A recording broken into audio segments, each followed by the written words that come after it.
Welcome back. A golf coach was today given a suspended jail sentence for attacking a Labour Party protester. Tong Chun-po had pleaded guilty to the charge after he smacked the protester in the genitals, grabbed his neck and threw him to the ground in April. It took place when the party was protesting at the Fanling Golf Course to demand the site be turned into housing. The Fanling magistrate noted the 57-year-old was deemed physically unsuitable for community service and gave him 4 weeks in jail, suspended for a year. Disqualified lawmaker Lau Siu Lai will be standing in November's Kowloon West Ledgeco by-election. She made the announcement in Sham Shui Po today, with pan-democratic heavyweights showing up in support. Lau was ousted by the High Court last year over her failed oath-taking. She's since joined the Labour Party. Pro-Democracy Alliance Power for Democracy earlier agreed to back the Labour Party's Lee Cheuk-yan if Lau doesn't qualify for the race. The nomination period for the by-election begins on October 2nd. Japanese Prime Minister Shinzo Abe easily won a ruling party leadership vote today, setting him on track to become the country's longest-serving premier. Well, our correspondent in Tokyo, Mai Yoshida, explains what his win means for Asia's second-largest economy. Well, as widely expected, the Prime Minister scored victory in the LDP race. Shinzo Abe is set for another 3-year term at the helm, automatically making him the country's longest-serving leader. The election was held at the LDP headquarters right behind me, where Abe faced off with sole challenger and former Defense Minister Shigeru Ishiba. Their biggest difference was on their take on Japan's pacifist constitution. Ishiba didn't want to rush ahead with the revisions, while Abe has been very keen to change the constitution to reinforce the country's defense. Now, he hasn't gotten public approval on changing the constitution yet, though, and his support rate remains tepid following the cronyism scandal a few months ago. But nevertheless, Abe kept his position as party leader, and he owes a lot to his economic reform plans.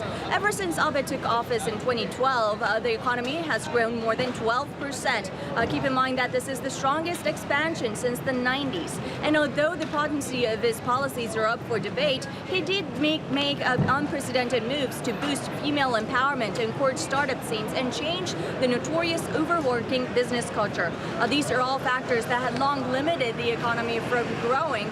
So all in all, Japan is now expected to be politically stable, at least for another few years, which is very important for the country at a time when trade talks and North Korea tensions are keeping Tokyo in check.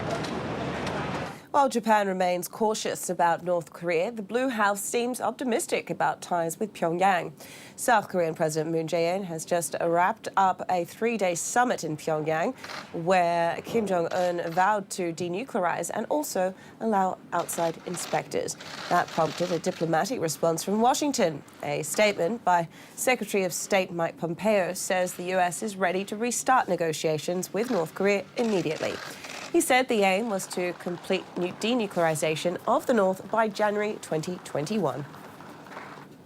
Former Malaysian Prime Minister Najib Razak has pleaded not guilty to 25 new charges of money laundering and abuse of power relating to the 1MDB state fund. And earlier today, I spoke with our Southeast Asia correspondent, Sandy Huang, about what more she could tell us about the charges and how serious they are.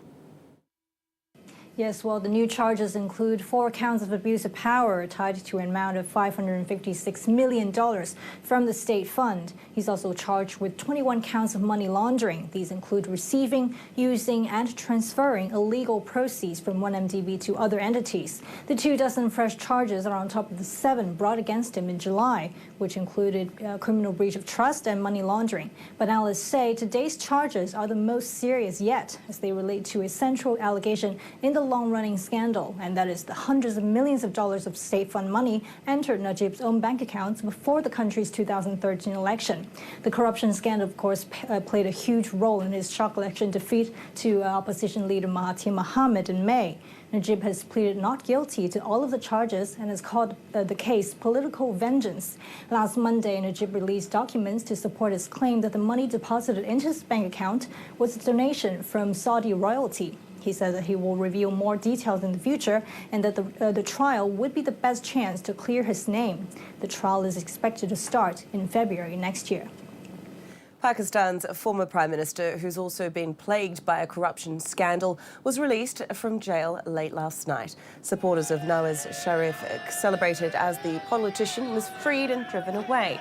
That's after a high court in the country suspended the prison sentences received by Sharif and his daughter. Both of them were convicted in July of concealing ownership of properties in London by using offshore companies. Sharif had been sentenced to 10 years in jail. The convictions are still under appeal, but the judge said the pair should be freed immediately while the case continues. In Germany, the fate of the country's spy chief is threatening to create a deeper rift among lawmakers in Berlin. The head of Germany's intelligence agency, who was accused of harbouring far-right sympathies, was promoted instead of being sacked. As Anna Bevan reports, it's caused cracks in an already fragile coalition government. Germany's spy chief is being replaced following accusations he harboured far-right sympathies. But the clumsy compromise by Chancellor Angela Merkel's coalition to smooth over the scandal has exposed a loveless government partnership. As Reuters chief correspondent in Berlin, Paul Carroll, explains. Merkel and the leaders of her coalition government had hoped that by ousting Maaßen, they would end a scandal surrounding him that's gone on for about 11 days. That scandal blew up when he questioned the authenticity of video appearing to show far-right protesters hounding migrants during protests in the eastern city of Chemnitz. However, their solution to the scandal was to essentially promote Maaßen out of his job as domestic intelligence chief and to give him a better paid job as a state secretary in the Interior Ministry.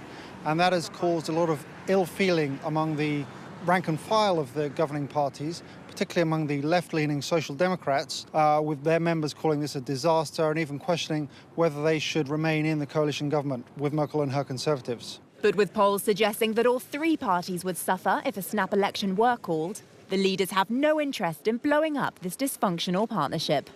The risk, however, is that this government limps on, that it does stagger on because no one in it wants to end it, but that the leaders lose authority and that we get a kind of policy drift, just as Germany at the centre of Europe, and indeed Europe as a whole, needs leadership.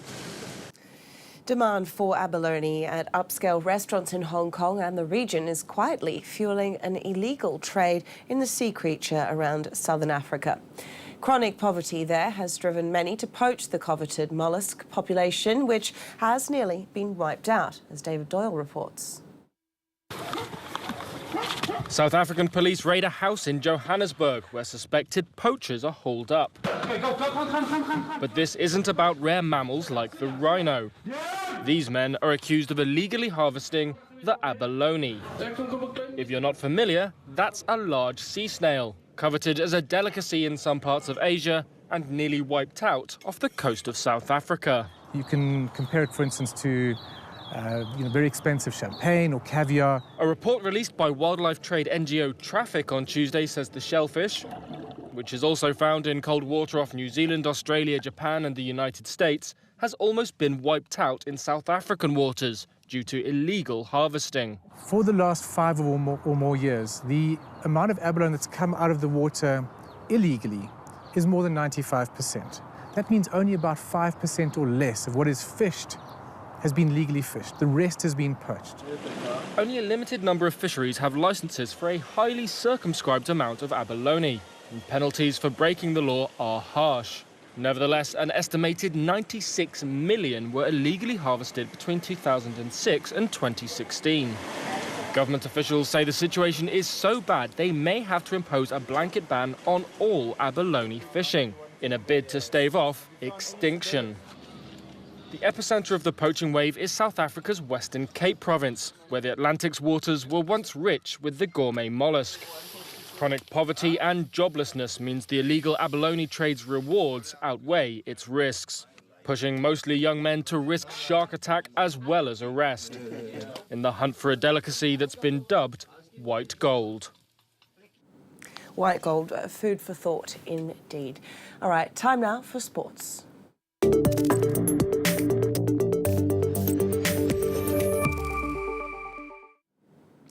Football first, Cristiano Ronaldo's Champions League debut for Juventus ended with the club's most expensive player being sent off in tears. Juve rallied to win 2-0 at Valencia thanks to 2 penalties either side of half-time.